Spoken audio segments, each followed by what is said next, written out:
오늘 하나님께서 우리에게 주신 말씀 야고보서 5장입니다. 신약성경 376쪽 야고보서 5장 7절에서 11절까지 야고보서 5장 7절에서 11절까지 신약성경 376쪽 다 우리 다 찾으신 줄도 알고 우리 한 절씩 교독하고 11절은 우리 한 목소리로 같이 읽겠습니다. 제가 먼저 7절을 보겠습니다. 그러므로 형제들아 주께서 강림하시기까지 길이 참으라. 보라 농부가 땅에서 나는 귀한 열매를 바라고 길이 참아 이른 비와 늦은 비를 기다리나니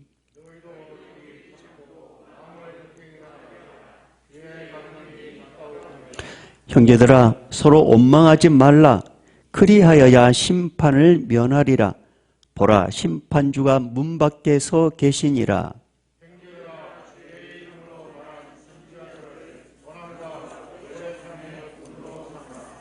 같이 읽겠습니다. 보라 인내하는 자를 우리가 복되다 하나니 너희가 욥의 인내를 들었고 주께서 주신 결말을 보았거니와 주는 가장 자비하시고 긍휼히 여기시는 이시니라. 아멘. 할렐루야. 우리 서로 앞뒤 좌우 이렇게 엄지쳐가면서 인사하고요. 우리 가정에 있는 우리 성도님들은 어깨동무 같이 또 이렇게 일어나서 예배드린 우리 교회학교 친구들 위해서도 한번 격려해 주시길 바랍니다. 아이고 고마워. 자, 오늘은 대림절 네 번째 주로 인내하며 기다리라, 인내하며 기다리라는 제목을 가지고 주임성 듣도록 하겠습니다. 오늘 예배 현장에 있는 우리 성도님들뿐만 아니라 가정에서 예배드리는 모든 분들에게 하나님의 은혜가 임하기를 주의 이름으로 축복합니다. 어쩔 수 없이 집에서 머무는 시간들이 길어지고 있습니다. 많이 힘드셨죠? 그리고 많이 힘드시죠? 그래서 오랜만에 재미있는 이솝 이야기를 하나 해드리려고 합니다. 여러분이 잘 아는 양치기 소년입니다. 어느 날 양치기 소년이 양을 지키는 일이 아마 무척 따분했나 봅니다. 그래서 문득 재미있는 생각이 없을까라고 이렇게 고민하다가 그래 좋은 생각이 있어. 마을 사람들 한번 골탕 먹여야 되겠다라고 이렇게 생각하고 이제 마을 사람들을 위해서 거짓말을 하려고 이제 생각을 했습니다. 그래서 마을을 향하여 힘껏 소리쳤습니다. 늑대다! 늑대가 나타났다! 마을 사람들은 허겁지겁 낫을 들고 또 몽둥이를 들고 달려왔습니다. 소녀는 재미있다는 듯이 막 웃으며 말했습니다. 죄송해요. 거짓말이었어요. 사람들은 어처구니가 없었습니다. 야, 그러면 안 돼. 그렇게 좋게 타려고 돌아갔습니다.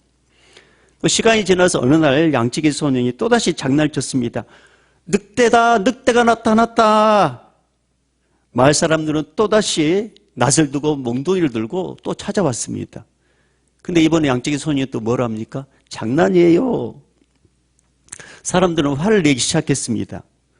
그러면 안 된다고! 그리고 돌아갔습니다. 그런데 며칠 후 양치기 소년 앞에 정말로 늑대가 나타났습니다. 늑대가 나타났어요.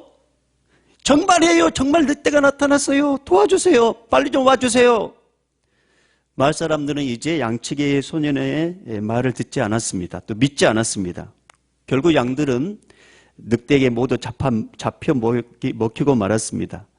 거짓말을 하지 말라는 교훈이 있죠. 근데 여러분 이 양치기 소년 후속편이 있다는 거 여러분 아세요? 유머입니다. 유머. 후속편이 있어요.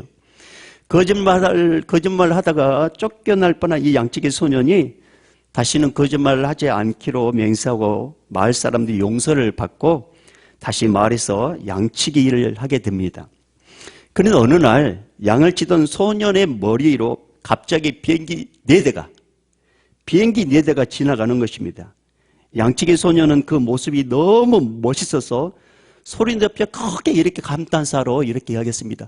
늑대다! 늑대! 말할 사람 듣기에는 뭐래요? 늑대다, 늑대 이렇게 들리는 것입니다. 그러니까 일손을 멈추고 낫이랑 몽둥이를 들고 또 찾아갔습니다. 근데 어떻게 됐을까요? 양치기 소년은 동네 사람들에 의해 완전히 마을에서 쫓겨나고 말았다라는 이야기입니다. 끝.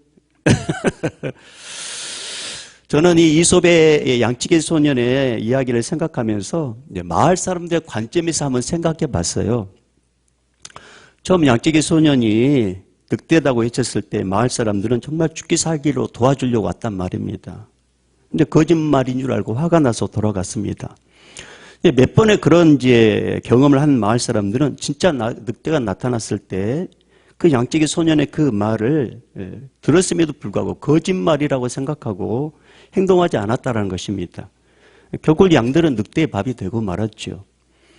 여러분 이것을 이제 우리 영적 생활로 한번 적용해 봅시다. 지난 교회 역사를 보면 수많은 이단 사이비들이 영생 불사를 외치며 내가 재림의 예수다. 모년 모월 모시에 지구 종말이 온다. 모년 모월 모시 자정에 예수님이 재림하신다는 거짓말을 하기 시작했습니다. 이 거짓말에 수많은 사람들이 미혹당했습니다. 어떤 이는 직장을 그만두고요. 어떤 이들은 모든 재산을 팔아서 교주에게 주기도 하고 어떤 이들은 집을 나가서 산속 깊은 곳에 들어가 자기들끼리 공동체 생활을 하는 적도 있었습니다.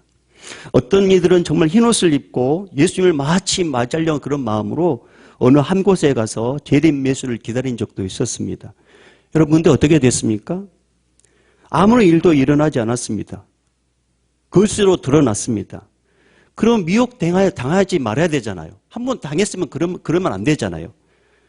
그런데 여전히 수많은 사람들이 내가 재림 예수다. 나를 믿으면 영생불사한다.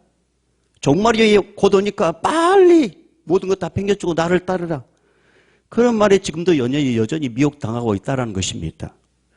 여러분 물론 예수님은 다시 오신다고 하셨어요. 분명히 오십니다. 그러나 이 땅에 예수님께서 계실 때 뭐라고 말씀하신 줄 아세요? 마태복음 24장 23절 24절 말씀 보면 이렇게 기록되어 있어요. 그때 사람이 너에게 말하되 보라 그리스도가 여기 있다 혹은 저기 있다 해도 믿지 말라. 거짓 그리스도들과 거짓 선지자들이 일어나 큰 표적과 기사를 보여 할 수만 있으면 택하신 자들 미혹하리라. 그러면서 예수님께서 진짜 이 땅에 오신다고 말씀하시고 그 또 오실 때 상황을 마태복음 24장 24절 29절 29절에 30절을 말씀하셨어요. 그리고 같은 장 마태복음 24장 35절 36절에 이렇게 기록되어 있습니다. 천지는 없어질정정 내 말은 없어지지 아니하리라. 그러나 그 날과 그때는 아무도 모르나니 하늘의 천사들도 아들도 모르고 오직 아버지만 아시느니라. 이게 무슨 말이에요? 예수님께서 이 땅에 다시 오시는 그때는 아무도 모르고 하나님 아버지만 아신다고 말씀하셨어요. 그런데 수많은 이단 사이비들이 자신이 예수 재림 예수다. 이런 거짓말에 사람들이 미혹을 당했단 말입니다. 뿐만 아니라 자기는 하나님과 직통계시를 받는다고. 나는 자기가 특별히 하나님께 저에게 직통계시를 해주셨다 하면서 지구 종말을 예언한 적도 있었습니다. 근데 모두 다 틀렸습니다. 이런 일들이 반복되다 보니까 예수를 믿는다고 하는 우리들도 예수님의 재림을 믿으려고도 하지 않고 기대하지도 않고 아니란 생각으로 대처를 한다는 것입니다. 마치 양치기 그 거짓말에 사람들이 몇 번 넘어가다가 진짜 늑대가 나타났을 때 양치기 사람들이 마을 사람들이 거짓말 여겨가지고 그 양을 다 잃어버린 것처럼 영적으로 그런 경우가 있다는 것입니다. 여러분 그렇게 안일하게 생각하다가 진짜 예수님이 오신다면 어떻게 하겠어요, 여러분? 물어보고 싶어요. 여러분 다시 한번 말씀드립니다. 2000년 전에 예수님이 이 땅에 마리아는 처녀의 몸에 성령으로 잉태해서 이 땅에 아기로 오셨어요. 그때는 연약한 모습으로 오셨단 말입니다.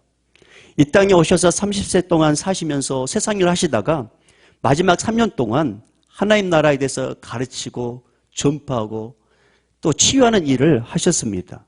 그리고 33세 되던 해에 저와 여러분 그리고 오고 가는 세상의 모든 사람들의 죄를 위해 십자가에서 물과 피를 다 쏟으시고 마지막에 다 이루었다 하시면서 죽으셨습니다. 그리고 돌무덤에 장사 지내셨어요. 그리고 예수님은 3일 만에 다시 살아나셨습니다. 우리는 이것을 부활이라고 합니다.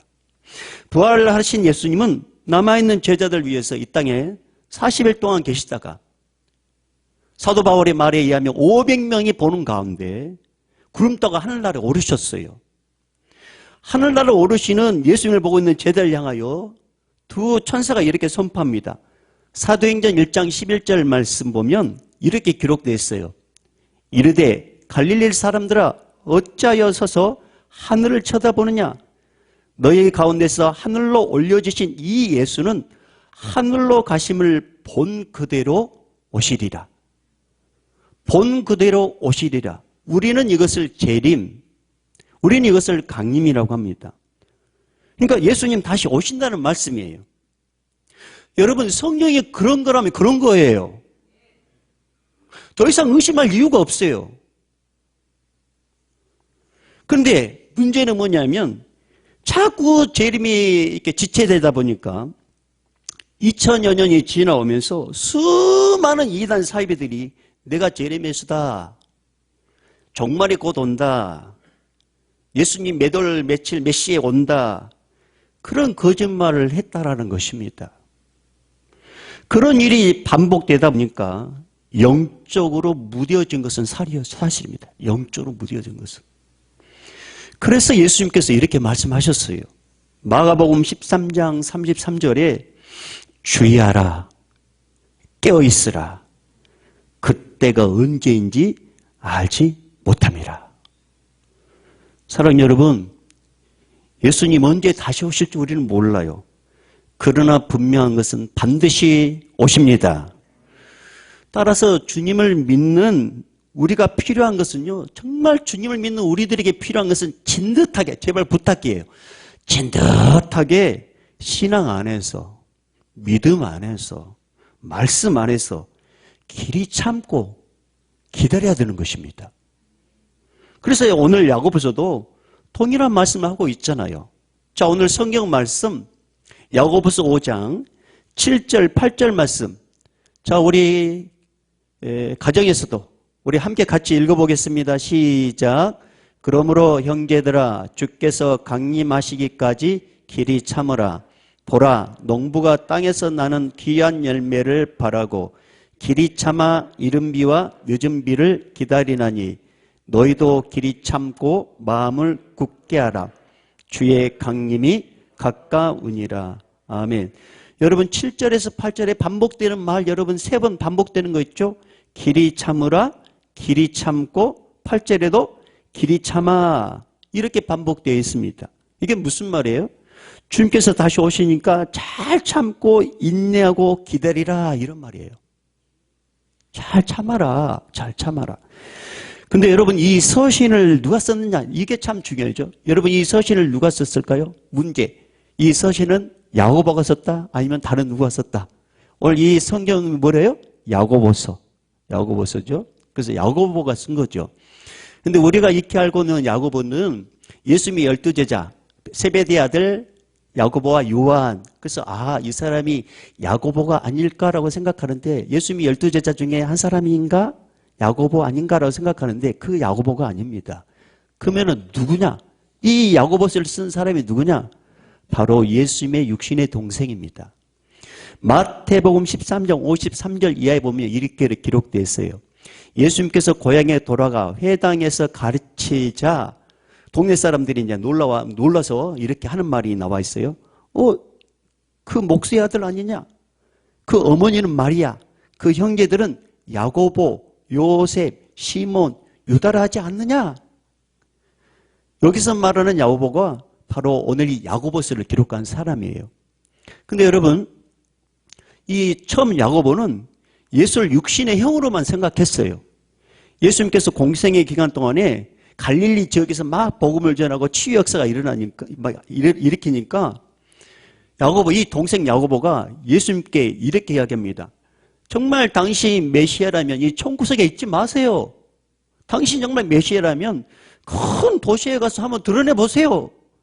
그렇게 비아냥을 거렸단 말입니다. 그러니까 처음에 예수께서 메시아임을 이 동생 야고보는 믿지 않았어요. 그러나 예수님께서 십자가에서 죽으시고 부활하신 모습을 보고 믿음이 생겼습니다. 중요한 것은요, 가장 중요한 것은 예수님을 가장 가까이서 본 사람이 이 야고보였단 말입니다. 그런데 이 야고보가 십자가에서 죽으시고 부활하신 그 예수님을 보고 승천하신 그 모습을 보고 믿음이 확 생겼어요. 그래서 누구보다도 분명하게 힘있게 예수님을 증거했었습니다. 초대 교회사에 내려오는 이야기를 보면요, 예루살렘의 바리새인들은요, 이 야고보의 간증과 설교를 제일 싫어했답니다. 왜냐하면 너무나 확신 있게 전하기 때문에 그랬습니다. 왜? 분명하게 전하니까. 그 후에 야고보가 어떻게 되냐면 주후 62년경에 순교를 하게 되는데, 야고보를 싫어했던 사람들이 이 야고보를 성전 꼭대기로 들어갑니다. 그래서 성전에서 밀쳐버려요. 그래서 성전에서 떨어져서 죽습니다. 그가 숨을 거둘 때 이렇게 기도했다고 합니다. 주님, 저들이 하는 짓을 자신들이 모르오니 용서해 주옵소서. 이렇게 예수님처럼 이렇게 기도했답니다. 이 야고보가 오늘 본문에서 하는 말이 뭐예요? 주님 반드시 다시 오시니까 길이 참고 인내하고 기다려야 됩니다. 믿지 않았던 이 야고보가 예수님의 이 부활과 승천을 보시고 믿었단 말입니다. 그래서 이것을 지금 오늘 말씀하고 있는 것입니다. 예수님을 믿지 않았던 예수님의 동생 야고보, 이 야고보가 이제는 확신을 갖고 손 파는 말이라면 뭔가 귀담아 드려야 될 이유가 있지 않겠습니까? 좀 귀담아 드려야 되지 않겠어요? 여러분, 예수님을 잘 믿는 사람이 응답받고 천국 경험하고 기적을 경험했다고 말하면 당연하게 여깁니다. 아, 믿음이 좋아서 그런가 보다. 그런데 예수님 믿는 사람을 인간 취급도 하지 않고 대적하는 사람이 오늘 예수 믿고 변화되어 복음을 전하고 천국을 전하고 있다면 이건 예사로운 일 아니겠습니까? 이거 예사로운 일 아니잖아요. 뭔가 이거 일이 있었던 거 아니겠어요? 그러면 뭔가 귀를 기울여야 될 것인데 그러지 않는 경우가 많단 말입니다. 경기도 광주에 영광제일교회 담임 목사이신 이기웅 목사님이라고 있습니다. 이기웅 목사님. 여러분 한번 이제 들어보신 분도 있을 것인데, 이분은 본래 예수님을 만나기 전에 정치인이면서 기업인이었습니다. 세상의 명예, 권세, 물질을 다 가진 사람이었습니다. 근데 이 사람이 딱 한 사람 싫어하는 부류가 있었어요. 그가 누구냐면 예수쟁이들이었습니다. 예수쟁이들. 예수 믿는 사람들을 인간 취급하지 않을 정도로 아주 핍박을 했습니다.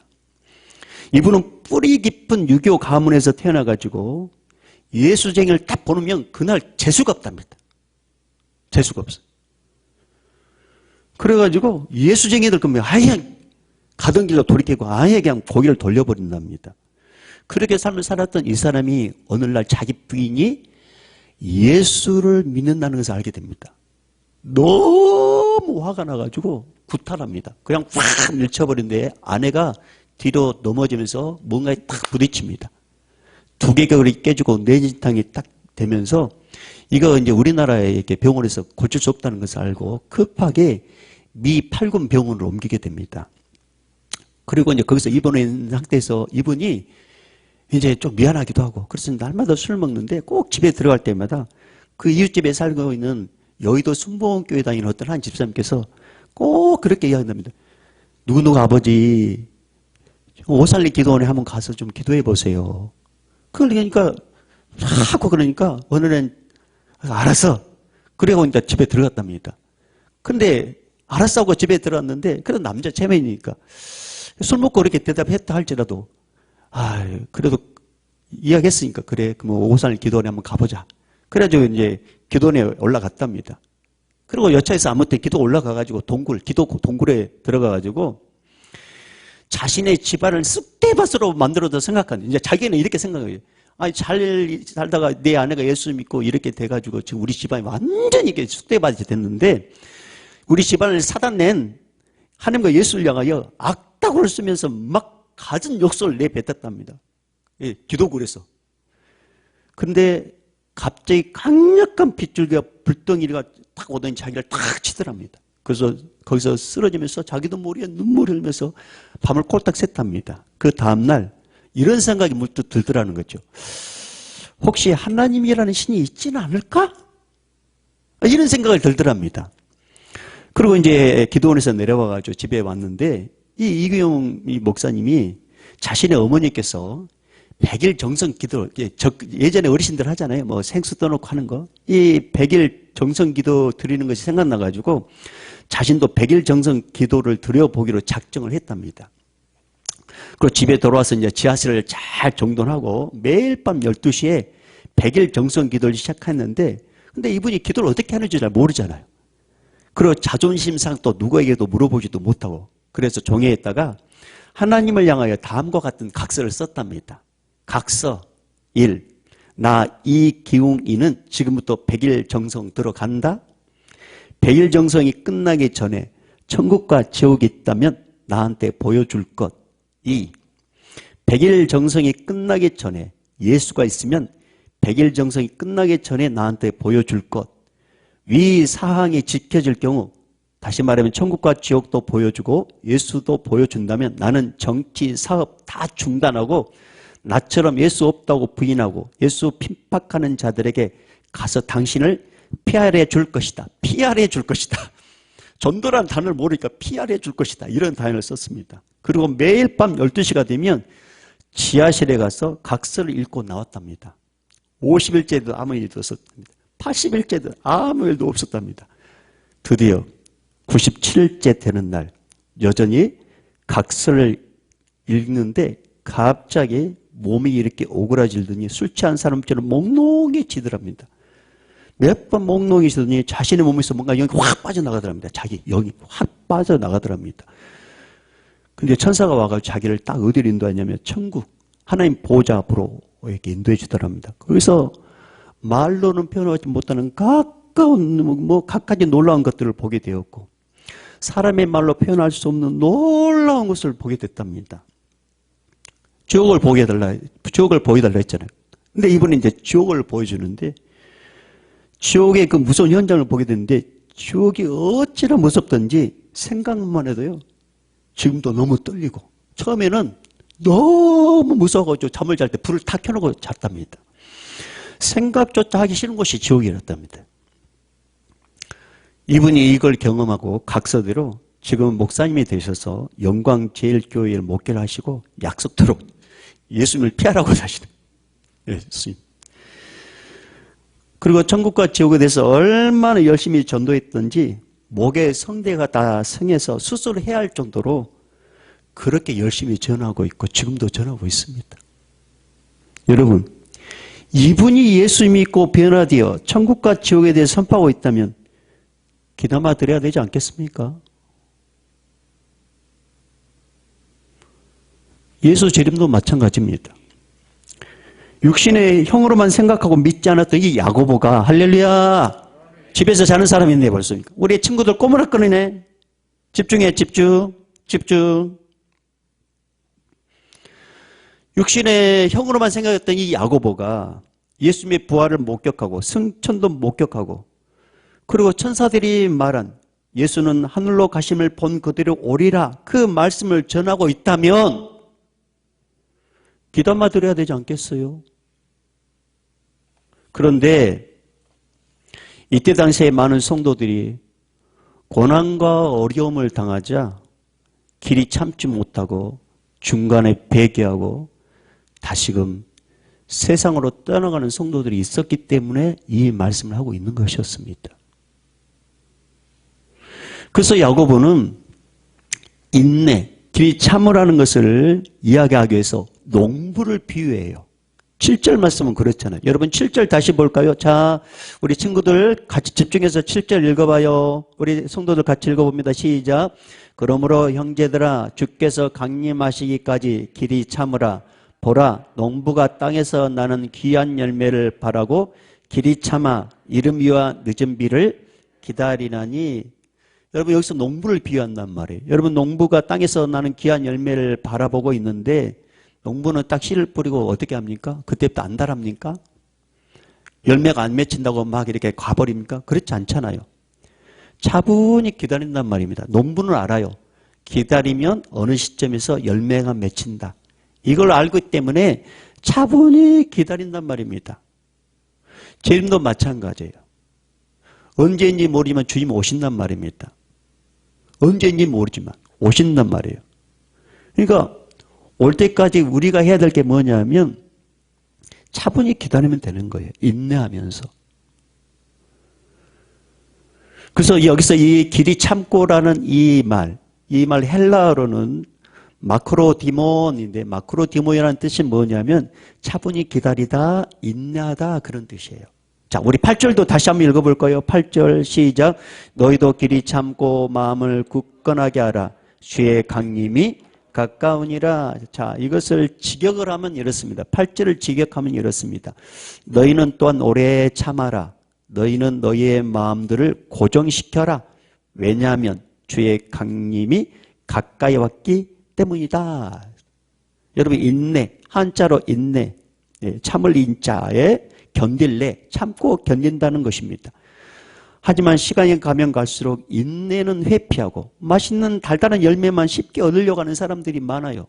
영적으로 말하면 예수 믿고 구원받은 백성으로서 천국을 소망하고 주님의 오실 날 기대하면서 이 땅에서 잠잠히 참고 인내하는 것뿐만 아니라 하나님의 나라를 위해서 수고하고 헌신하고 그렇게 우리가 삶을 살아야 되는데 이런 수고 헌신을 하지 않고 복만 받으려고 하는 성도들이 많단 말입니다. 복만 받으려고 하는 성도들. 그러다가 생각대로 되지 않으면 신앙도 포기해버리고 세상으로 가는 성도들이 많아요. 그래서 야고보는 야고보서를 시작할 때 야고보서 1장 4절에 뭐라 기록되어 있냐면 인내를 온전히 이루라. 이는 너희로 온전하고 구비하여 조금도 부족함이 없게 하려 함이라 이렇게 말했어요. 여러분 이탈리아 속담에 이런 말이 있어요. 인내심이 없는 사람은 아무것도 가지지 못한 것이나 다름없다. 여러분 자신을 한번 체크해 보세요. 나는 뭔가 인내심이 있는가? 마셸 드 몽테뉴라는 사람은 이런 말 남겼습니다. 피한다고 해서 될 일이 아니라면 인내심을 가지고 견뎌야 한다. 사랑하는 여러분 부탁합니다. 우리 뭐 여러 가지 일들 가운데 우리 재림을 기다리고 있는 우리가 신앙생활하고 있는 우리가 무슨 일을 하든지 좀 진득하게 참고 기다리는 인내심을 가지십시다. 그런 인내심이 없다면 하나님께 그렇게 기도하세요. 하나님 나는 인내심이 없어요. 저에게 좀 인내심을 좀 주세요라고 하나님께 기도하세요. 자, 그러면 이제 우리가 하나님을 이제 재림을 기다리면서 인내하면서 반드시 함께 해야 될 일을 오늘 9절은 이렇게 기록하고 있습니다. 자, 9절 읽어볼까요? 시작. 형제들아 서로 원망하지 말라. 그리하여야 심판을 면하리라. 보라 심판주가 문 밖에서 계시니라. 아멘. 자, 인내하면서 참고 진득하게 기다리면서 세상 일이든지 마찬가지로 무슨 일이든지 그렇습니다. 꼭 하지 말라고 한 게 뭐예요? 원망하지 말아라. 불평하지 말아라는 것입니다. 여러분 사람이 몸이 아프면 아이고 그러면 나도 모르게 시름이 나온단 말입니다. 근데 여러분 그거 아세요? 영적으로 병든 사람들의 특징이 뭔지 아세요? 불평이에요. 원망이란 말입니다. 그러니까 뭔가 일이 이루어졌다 않는다고 해서 주님이 지금 당장 뭔가 일을 해결해 주지 않는다고 해서 주님이 오지 않는다고 해서 기다리는 가운데 불평하지 말란 말이에요. 원망하지 말라고 하셨어요. 그러면 우리는 어떻게 해야 되냐? 예수님의 재림을 기다리면서 우리가 해야 될 거. 오늘 우리 전도사님께서 찬양하기 전에 기도했잖아요. 빌립보서 4장 6절 7절 말씀 보면 이렇게 기록되어 있어요. 아무것도 염려하지 말고 다만 모든 일에 기도와 간구로 너희 구할 것을 감사함으로 하나님께 아뢰라. 그리하면 모든 지각에 뛰어난 하나님의 평강이 그리스도 예수 안에서 너희 마음과 생각을 지키시리라. 그러니까 여러분 어차피 가야 될 길이라면 그냥 인내하면서 불평하지 말고 하세요. 그럼 불평하면 나도 힘들고 옆에 있는 사람도 힘들고 힘도 빠진단 말이에요. 그는 어차피 가야 될 길이라면 감사하면서 이렇게 감사하면서 기뻐하면서 가야 되는 거죠.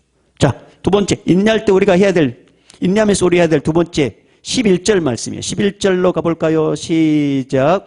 보라, 인내하는 자를 우리가 복되다 하나니 너희가 욥의 인내를 들었고 주께서 주신 결말을 보았거니와 주는 가장 자비하시고 긍휼히 여기시는 이시니라. 아멘. 자, 우리 교회학교 친구들 다 끝나가요. 조금만 참아줘요. 자, 두 번째, 인내하면서 우리 해야 될 게 뭐냐면 하나님을 경외하면서 가라, 이렇게 말씀하고 있어요. 여러분, 야고보는 인내한 한 사람을 소개하는데 욥이죠. 욥은 동방의 의인이었습니다. 그런데 사탄의 시기로 어느 날 자식의 10명이 한순간에 죽어버립니다. 모든 재산이 다 사라졌습니다. 아내도 떠나갔습니다. 욥 자신도 육체의 병에 들어 고통 가운데 지냅니다. 이런 어려운 가운데 욥이 잘한 게 있었어요. 그게 뭐냐면 끝까지 여호와의 품 안에 있었다는 사실입니다. 보통 사람 같으면, 여러분 한번 생각해 보세요. 보통 사람 같으면 견딜 수 있겠어요? 욥의 아내가 뭐라고 한 줄 아세요? 욥을 보고 하나님을 욕하고 죽어라 하고 떠났단 말입니다. 보통 사람 같으면 이런 일이 당한다면 하나님을 원망하고 욕하고 믿음의 자리에서 아마 떠나갔을 것입니다. 근데 욥은 그렇지 않았어요. 욥은 모든 상황 가운데서도 원망하지 않았습니다. 그걸 어떻게 아느냐? 욥기 1장 22절에 이렇게 기록되어 있어요. 이 일이 당하자마자 이렇게 기록되어 있습니다. 이 모든 일에 욥이 범죄하지 아니하고 하나님을 향하여 원망하지 아니하니라. 근데 이 어려움이 계속 진행돼요. 근데 마치요. 여러분, 욥기는 42장까지 있단 말이에요. 근데 마치 이런 일들이 계속되면 중간에 뭔가 이탈할 것 같은데 마치 욥이 끝까지 견뎌냈다는 것을 성경에는 마치 이렇게 딱 정확하게 이렇게 배열을 하는데, 그 배열이 뭐냐면 욥기 23장 10절 말씀이면 이렇게 기록되어 있어요. 욥이 자기 신앙을 고백하는 거예요. 그러나 내가 가는 길을 그가 아시나니 그가 나를 단련하신 후에는 내가 숭문같이 되어 나오리라. 그런 어려운 가운데서 욥은요, 하나님을 신뢰했단 말입니다. 아, 하나님께서 역사하실 것이다. 하나님의 품 안에 계속 머물렀습니다. 믿음의 자리를 고수했습니다. 그래서 하나님께서 어떻게 역사하셨다고요? 욥기 42장 12절에 보면은 여호와께서 욥의 말년에 욥에게 처음보다 더 복을 주시니 이렇게 기록되어 있어요. 오늘 야고보는 욥을 이 이야기하는 거예요. 욥이 참고 인내했더니 말년에 이렇게 복을 줬다, 이렇게 말씀하고 있어요. 사랑하는 여러분, 우리도 마찬가지예요. 우리 하나님 살아계십니다. 그러나 우리가 참고 인내하며 끝까지 이 하나님의 품 안에 있고 신앙 안에 있으면은 하나님 반드시 갑절의 복을 주시는데, 문제는 뭐냐? 중도에서 우리 이탈해 버린단 말이에요. 중도에서 포기해 버린단 말입니다. 그래서 야고보서는 초대교회 성도들이 여러 가지 고난과 박해를 받을 때 주신 메시지죠. 한마디로 인내하는 것처럼 오늘 우리도 마찬가지. 지금 어려운 일을 당하고 있느냐? 우리 코로나 때문에 많이 힘들고 있잖아요. 이때 우리가 해야 될 게 뭐냐? 버티는 게 중요해요. 버티는 게. 인내가 중요하단 말이에요. 뭐 인내할 때 우리가 어떻게 해야 되느냐? 원망을 하라고요? 아니에요. 원망하지 말아라. 불평하지 말아라. 이럴 때일수록 또 하나님의 품 안에 있으라고 말씀하셨어요. 사랑하는 여러분, 다시 한 말씀입니다. 주님 반드시 오십니다. 뭐 지금도 다르지 않습니다. 주님의 시간은 우리와 다릅니다. 주님의 시간은 천년이 하루 같아요. 이게 주님의 시간입니다. 중요한 것은 주님 반드시 오시는데 우리가 그때까지 해야 될 일이 있어요. 우리 서로 격려해 주시고, 옆에 사람 서로 격려해 주시고, 또 길이 참고 영적으로 끈기를 갖고, 그다음 하나님의 그 품 안에서 불평하지 않고, 이왕이면 가는 길이니까 감사하면서 반응하게 된다면 반드시 주님께서 우리의 삶을 책임져 주시는 것뿐만 아니라 주님 앞에 섰을 때 이렇게 말씀하실 거예요. 잘 참아줘서 고맙다. 아들아, 딸아, 잘 참아줘서 고맙다. 이렇게 위로하실 것이고 여러분의 눈의 눈물을 닦아주실 것입니다. 우리 모두 이런 칭찬의 자리에 있기를 주의 이름으로 축복합니다. 기도하겠습니다. 하나님 아버지, 우리 믿음의 사람들이 정말 힘들고 어려운 과정 가운데 지금 살고 있는데 그럴 때일수록 자칫 우리가 인내를 포기해버리고 하나님 안 계신 것처럼 생각해서 세상으로 가보려고 하는 그런 마음들도 있는데 그러지 말게 하시고 이왕이면 인내하면서 감사하면서 은혜의 품 안에서 날마다 거하는 우리 믿음의 삶을 살아갈 수 있도록 도와주시고 우리 믿음의 성도들에게 그런 인내심을 허락하여 주시옵소서. 역사해 주실 줄로 믿고 예수님의 이름으로 기도합니다. 아멘. 이제는 우리 주 예수 그리스도의 은혜와 하나님 아버지의 무한하신 사랑하심과 성령님의 감화 감동 교통 충만하심이 대면 예배로 비대면 예배로 인해서 가정에서 예배를 드리는 우리 믿음의 권속들과 또 오늘 또 선교하는 선교사님들과 코로나 최전방에서 일하는 의료진들과 공무원들과 여러 가지 상황으로 예배에 동참하지 못한 우리 믿음의 사람들과 특별히 우리 청년들과 우리 다음 세대들 위해 이 예배 현장에 있는 우리 믿음의 권속들 위해 이제부터 영원히 있을지어다. 아멘.